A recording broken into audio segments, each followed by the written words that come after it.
স্বাধীনতা পেয়েছি ৫৫ বছর, পাকিস্তান স্বাধীন হয়েছে ৭০ বছর।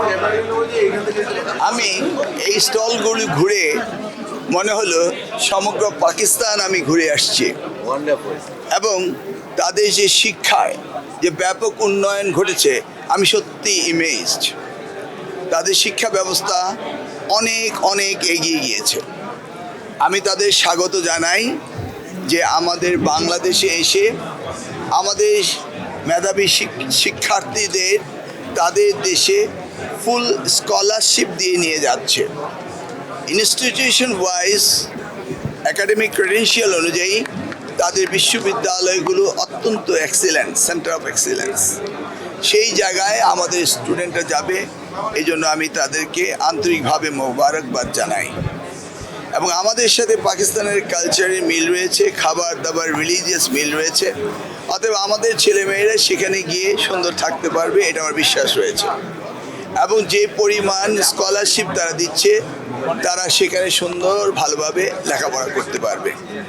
অন দ্য আদার হ্যান্ড, আমি বাংলাদেশি হিসাবে চাইব আমাদের দেশেও আমাদের শিক্ষা প্রতিষ্ঠানগুলো এইভাবে উন্নতি সাধন করুক এবং বিদেশি স্টুডেন্টরা আসুক আমাদের দেশে, এবং এই গ্লোবাল ভিলেজে আমরা যেন সকলেই শিক্ষায় মান উন্নয়ন করতে পারি এবং এই প্রতিযোগিতায় যেন আমরা টিকে থাকতে পারি। আমাদের দেশ সম্পদে ভরপুর।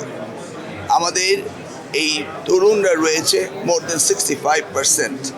আমাদের ডেমোগ্রাফিক ডিভিডেন্ড তাদের পে করতে হবে। অতএব আমরা বাংলাদেশে শিক্ষাক্ষেত্র জনাব তারেক রহমানের নেতৃত্বে আমরা অবদান রাখব। এই অঙ্গীকার আজকে এখানে এসেও আবারও করছি যে আমাদের শিক্ষা ব্যবস্থা উন্নয়নের জন্য আমাদের প্রধানমন্ত্রীর নির্দেশে আমরা যথাসাধ্য কাজ করব।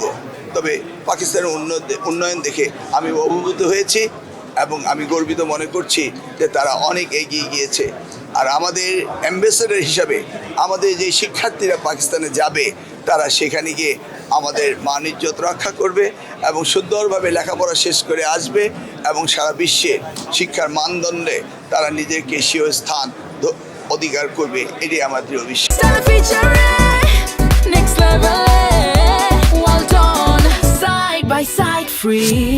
আসলে জুলাই 36-এর পরে বাংলাদেশে জাতীয়তাবাদী দল জনাব তারেক রহমান নির্বাচিত প্রধানমন্ত্রী হওয়ার পরে দেশের সার্বিক পরিস্থিতি উন্নয়ন হচ্ছে। এইভাবে যদি উত্তর আমাদের দেশের সকল পরিস্থিতি উন্নতি হয়, তাহলে আমাদের দেশেও ভালো ভালো বিশ্ববিদ্যালয় রয়েছে, সেখানে বিদেশ থেকে আসবে। আমরা 80-র দশকে কিন্তু ঢাকা বিশ্ববিদ্যালয়ে পড়েছিলাম, সেই সময় ঢাকা বিশ্ববিদ্যালয়ে বিদেশি স্টুডেন্টরা পড়তো। আমি বলবো ব্রেইন ড্রেইন নয়, রিভার্স ব্রেইন ড্রেইন করতে হবে। আমরা দেখেছি আমাদের দেশের সন্তানরা বাইরে গিয়ে উচ্চশিক্ষিত হবে এবং সেখান থেকে আবার দেশে ফিরে আসবে, এসে দেশ সেবায়, মানবতার সেবায় কাজ করবে। সেভাবেই আমাদের দেশে উন্নয়ন হবে। আমাদের প্রধানমন্ত্রী জনাব তারেক রহমান তিনি শিক্ষাকে সবচেয়ে বেশি গুরুত্ব দিচ্ছেন এবং তার মধ্যে তিনি কারিগরি শিক্ষাকে আরও অধিকতর গুরুত্ব দিচ্ছেন। এবং ইতিমধ্যেই আমাদের নির্বাচনী এজেন্ডায় শিক্ষার বিষয়ে ব্যাপক কাজ করার প্রতিশ্রুতি নিয়ে আমরা এগিয়ে যাচ্ছি। ইনশাল্লাহ আপনারা পর্যায়ক্রমে দেখতে পারবেন এবং আমরা কাজ করব ওনার নির্দেশে, এই আশ্বাস আপনাদের দিতে পারি।